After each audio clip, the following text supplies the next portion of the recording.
Guys, ഇന്നത്തെ video നമ്മൾ ബദർ യുദ്ധം നടന്ന സ്ഥലവും അതേപോലെ തന്നെ ബദർ ശുഹദാക്കളെ മറവ് ചെയ്യപ്പെട്ട സ്ഥലങ്ങളാണ് നമ്മൾ ഇന്ന് ഈ വീഡിയോയിൽ കാണിക്കുന്നത്. ഓക്കെ, അപ്പോൾ നമ്മളെ ചാനൽ സബ്സ്ക്രൈബ് ചെയ്യാത്ത ആളുകളാണ് എത്രയും പെട്ടെന്ന് ചാനൽ സബ്സ്ക്രൈബ് ചെയ്യുക. അതേപോലെ തന്നെ നിങ്ങൾക്ക് വീഡിയോ ഇഷ്ടപ്പെടുന്നുണ്ടെങ്കിൽ ലൈക്ക് ചെയ്യുക, നിങ്ങളുടെ അഭിപ്രായങ്ങളൊക്കെ കമൻ്റ് ആയിട്ട് അറിയിക്കുക. ഓക്കെ, അപ്പോൾ നമുക്ക് വീഡിയോയിലോട്ട് പോകാം. ഗൈസ്, ഇവിടെയാണ് ബദർ യുദ്ധം നടന്നിട്ടുള്ള സ്ഥലം. ഈ കാണുന്ന താഴ്ചയുള്ള ഭാഗങ്ങളിലൊക്കെയാണ് അന്ന് ബദർ യുദ്ധം നടന്നതും അതേപോലെ തന്നെ 14ഓളം ബദറിൽ പങ്കെടുത്ത സഹാബിമാർ മരണപ്പെടേണ്ട ഒരു സാഹചര്യമൊക്കെ വന്ന സ്ഥലം ഇതാണ്.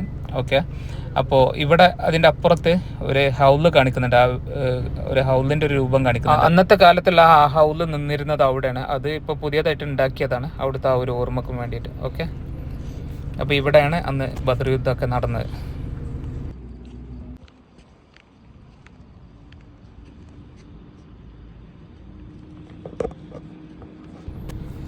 ബദർ യുദ്ധം നടന്ന അതേ സ്ഥലത്ത് സ്ഥിതി ചെയ്യുന്ന പള്ളിയാണിത്. അത്യാവശ്യം നല്ല വലുപ്പവും കാണാൻ നല്ല ഭംഗിയൊക്കെ ഉള്ള ഉഷാറായിട്ടുള്ള പള്ളിയാണ്.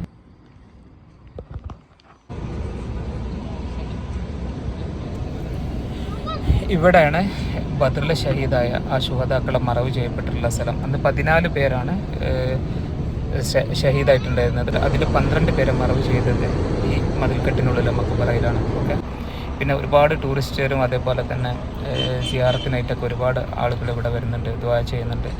ഓക്കെ, നമുക്ക് മദീനയിലൊക്കെ പോകുന്ന ആളുകൾക്കൊക്കെ കാണാൻ പറ്റും. അപ്പോൾ വീഡിയോ ഇഷ്ടപ്പെട്ടിട്ടുണ്ടെന്നുണ്ടെങ്കിൽ ലൈക്ക് ചെയ്യാനും ഷെയർ ചെയ്യാനും അതേപോലെ തന്നെ സബ്സ്ക്രൈബ് ചെയ്യാനും മറക്കരുത്. ഓക്കെ.